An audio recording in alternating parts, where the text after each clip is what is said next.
If you're brand new to scrapbooking, this video is full of advice for you.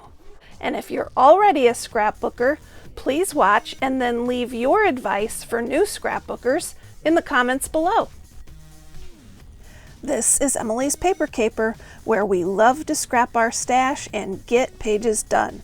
So hit subscribe now and the bell icon so you won't miss any ideas. Let's hop in with a first bit of advice, which is to start small. If you're a new scrapbooker, don't try to scrapbook your entire life right out the gate. Instead, get your feet wet by selecting a smaller project. Maybe you took a weekend vacation, or maybe there was a special event or holiday, a child's sports season. Pick something smaller than trying to document your entire life. Once you have your project in mind, you're ready to choose an album size. 12 by 12, 8.5 by 11, and 8 by 8 are common sizes. Your local Michaels or Hobby Lobby will have many options and colors to choose from.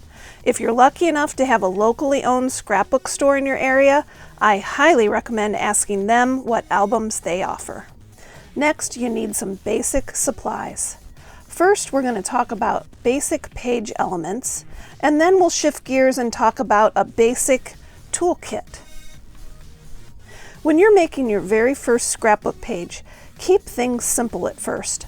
All you need is 1 to 5 photos, base pages of cardstock or pattern paper, photo mats, and something for a page title, like letter stickers, and maybe a few buttons or brads for simple embellishments. If you watch this video to the end, I'll show you a page I created with just these simple supplies. Next, let's talk about a toolkit.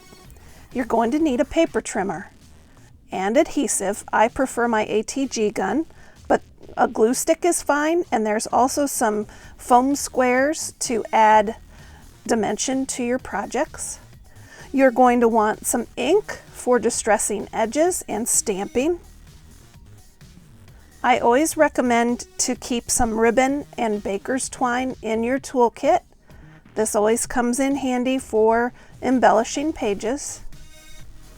Don't forget a good pair of scissors, a nice pencil with an eraser, a journaling pen or marker, and a paper piercer.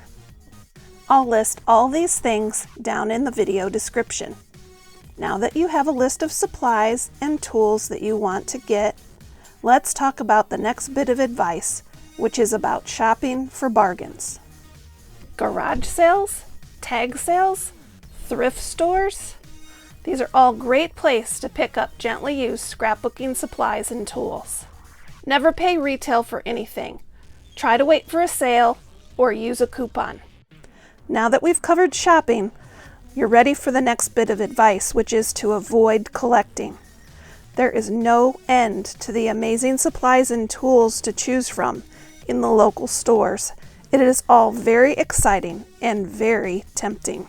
Many scrapbookers will tell you they have too much paper and supplies, more than they could ever possibly use.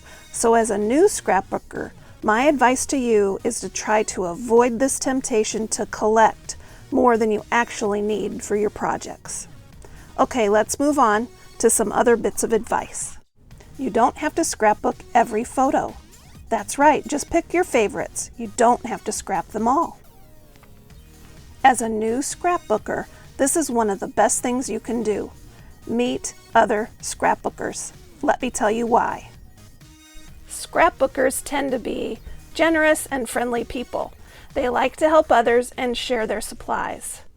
So, start telling people, I'm a scrapbooker. Do you know any scrapbookers? At your local store, maybe there's some crops. Look for weekend events and scrapbooking get-togethers. Once you start going to these, you'll start meeting other scrapbookers and you'll be off and running. You can also find a community of scrapbookers right here on YouTube. For example, I'm inviting avid, longtime scrapbookers to share their advice with new scrapbookers in the comments on this very video. Check out the comments. I hope our longtime scrapbooking friends won't let us down. I know they have some great advice for you new scrapbookers. Until next time, keep on scrapping, everybody. Thanks for watching.